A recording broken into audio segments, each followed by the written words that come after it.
when I was 9 years old, living in Miami. My dad was sitting in the chair, and he had a newspaper out. And I said, "What's that?" And he said, "Yeah, these are stock tables. You can make money with that." And he showed me across the table, and I said, "What do you have to do to make it go up?" Most people who come into the investment business, they generally speaking didn't get interested in it when they're 9 years old. And so they don't really know much about it by the time they're 25 years old. Thinking of investing as a craft or as an apprentice business, most investment courses teach you about the theory of investing and the theory of economics. But one of the things that are typically lacking was any analysis or studying of great investors. That's one of the things that I tried to figure out who the best investors were and what did they do. And the question is, what works? What's effective? I view investing as the most competitive game in the world. So you're constantly trying to beat a very intelligent collection of people, all of whom have varying perspectives and pricing securities in an efficient way. And to beat them, you have to put in more time than they're putting in, and you have to turn over more stones than they're turning over. You have to love it and not view it as a job. It's actually a craft and something you love and something where the work is never done. Having our own family firm is something that not many people can do.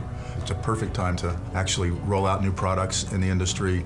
There's a lot of new technology that's coming around. There's great opportunity, and I think Bill's the exact right person to do it. To do anything really well, you need to sink an immense amount of time into it and focus.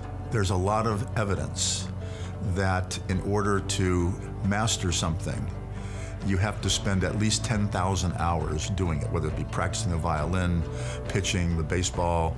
It takes a lot of time and effort. At the end of the day, achieving the goal of actually outperforming is what's most important to me. It's about figuring out what ultimately is going to happen with certain companies and seeing that before others do, and being flexible about how you define value. I do think that investors can get better over time because they have more experience. Bill grew up in a different environment from the environment that I'm in. He's much better optimized for the environment that we are in. People that tend to do the best over longer terms are the people that grow up in those times. So my time is mostly past, and he's right in the prime.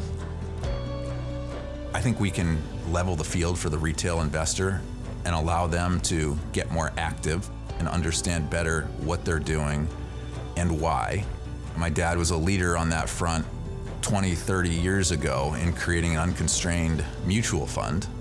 We're now doing an unconstrained ETF, and we want to reach out to the end investor proactively, and we want to lead in terms of getting out in front of that secular change and getting information disseminated to investors about what's going on with their money. We will continue to be the largest investors in our own strategies and make sure that alignment between us and our end investors is as good, if not better, than anyone else in the industry. The same relentless pursuit of truth that my dad exhibited across his letters over the past many decades is exactly what you're going to see from us in the future.